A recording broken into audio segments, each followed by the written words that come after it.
In this video, I will show you how to change the internal battery in this Chrysler Sebring key fob. This key fob here was used between 2007 and 2010, and inside we'll find one CR2032 battery.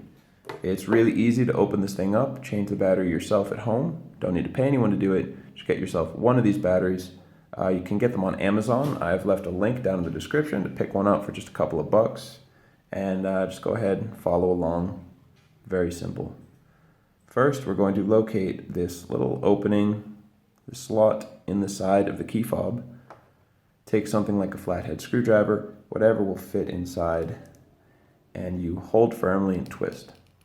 Just twist until you feel the two halves of the key fob separate, turning like a key. And then what I like to do is go in that opening that we made and work my way down, twisting, until it easily comes apart with your just like that with your fingers.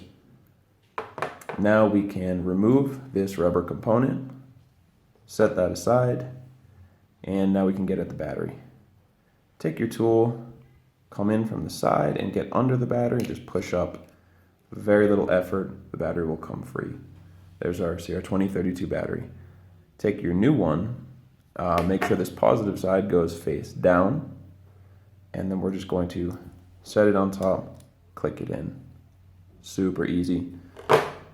Nothing fancy to do. Now we just carefully position this rubber piece back in place.